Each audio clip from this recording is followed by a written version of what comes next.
Hello there, beautiful people. My name is Karen, but on this channel, I will be going by Zotaku. Z-O-T-A-K-U. Reasons as to why I chose that name, we will talk about another day. But essentially, on this channel, we will be talking about all things nerd culture and black culture and how they coincide.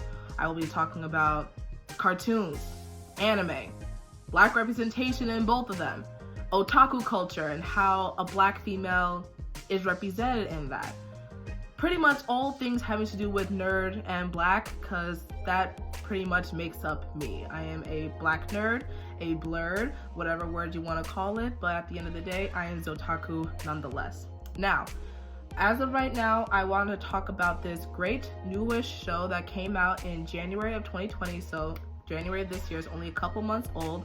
And it's a show that hasn't really been talked about that much, even though it's on Netflix, which is the greatest video watching platform that we have now. No one's been talking about it. Not many people have been exposed to it, and that's super unfortunate. And the show that I will be introducing to you is called Kipo and the Age of Wonderbeasts. Now, Kipo came out in January of 2020. It was created by this man named Radford Seacrest, and it comes from the company DreamWorks. Now, most of us are familiar with DreamWorks. We're familiar with their works such as How to Train Your Dragon, of course, Shrek, and the amount of memes and meme culture that have come from those franchises and various other DreamWorks franchises. Now, what makes Kipo so great is that, well, first, let me start off, it's 10 to 12 episodes, I don't really remember, but it's a fun show to get into and it's very, very easy to binge. I binged it all in one evening and it was a very fun evening for me. Now, the premise of the show is you're whisked away to this world where it starts off with a literal splash. Kipo is what they call a burrow girl. She comes from an underground community. She is purple and she has never been to the surface of the earth. She appears on the surface of the earth in this splash and we don't know why she is there. We don't know what happened to the earth, but what we do see when she gets out of the water is that earth is basically destroyed. You can imagine it's kind of like a post-apocalyptic area, kind of like, well, if a zombie apocalypse happened or some other apocalypse. But in this case, we don't know why earth looks like that. We don't know if it was a natural disaster, could have been a war, could have been disease. We just know that it's 200 years in the future, earth has gone to shit, and Kipo is purple. That's all we know.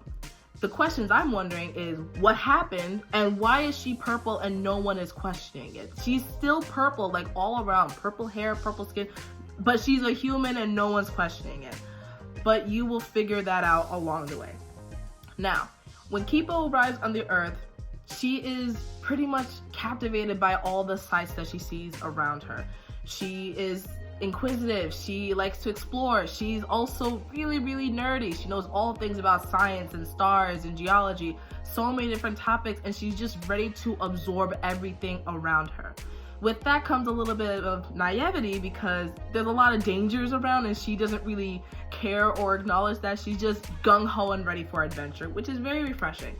Along the journey of while she's exploring the world and figuring out how to get back to her community underground, she runs into this surface human who she dubs Wolf.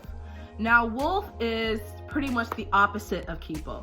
Wolf is very serious, very cold, very calculated, and very much willing to do anything to survive. She is the definition of what I would call a beast, and that's why I love her. Kipo and Wolf, they foil each other so perfectly, and that's why it's fun seeing them interact. Because Kipo's just ready for adventure and ready for fun and ready to make all these new friends, and Wolf is like, girl, we have to survive out here. Stop doing this. Stop fooling around. Now, Wolf is reluctant at first to get along with Kipo, but eventually they come to an agreement that Kipo needs help getting back to her community underground. We don't know how she's gonna get back, but that's pretty much what the story is all about. Along the way, they run into other characters. They run into Mandu, who is a cute little blue pig. That's kind of like the cute mascot of the show. He has like 6 legs and 6 eyes, and it's just, we don't know why the pig is looking like that. And you run into another character named Benson. Benson is my definition of black boy joy. He is a black man who doesn't perpetuate the bad stereotypes associated with black character representations in the media. And he loves music. He really, really loves music. He loves old school tapes. That's what he goes around collecting. And he's just very laid back, chill, and it's the comedic relief. Benson has another friend named Dave, who is I want to say a cricket, some type of talking bug. There's a lot of weird animals in this show that you're going to have to get used to. And Dave is a bit of a smart mouth. Once in a while, he becomes helpful in dangerous situations, but usually he's kind of useless. But it's just fun watching him do stuff and exist. Now, the great thing about this show is the Wonderbeasts, obviously. It's in the title. You are exposed to so many different animals, and it's just really interesting to see what the hell happened to the normal animals of the world that we saw. Maybe some type of nuclear warfare happened that completely morphed all the animals, but these Wonderbeasts have taken over, and now they are the majority on the planet. And some of the beasts that you run into are mega bunnies, which are these giant, cute, fluffy bunnies that you want to avoid at all costs. There are the mod frogs, which are kind of like mobsters mixed with frogs, and they're all walking around in suits and look very, very tough and mean, and they're the definition of old school gangsters. You have the timber cats, who are cats, and they're all about chopping wood, and they're very country and rednecky, and it's just really fun to see them just do cat stuff while being rough and tough rednecks. And you have these raccoons that are pretty much stuck in the 80s, and they just exercise to these 80s dance videos just all day long and just try to survive and not be eaten. And every episode you're exposed to some new Wonderbeast, and that's what's really fun about the show. Other things that I really enjoy are the scenery. The scenery is beautiful. Some of the camera angles, the saturation that they use, the character designs, the color schemes that they pick is a very bright and inviting show that sucks you into the world, and you're completely immersed in it from the get-go.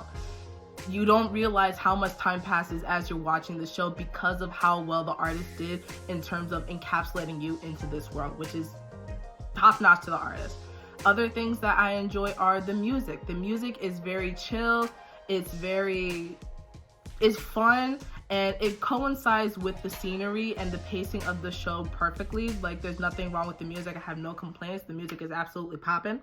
Other things I like are the dynamics of the characters. All the characters, the ones that we're introduced to, which are Kipo, Wolf, Dave, and Benson, and Mandu, all 5 of them are a really good core group that you follow along in their journey to try to help bring Kipo home.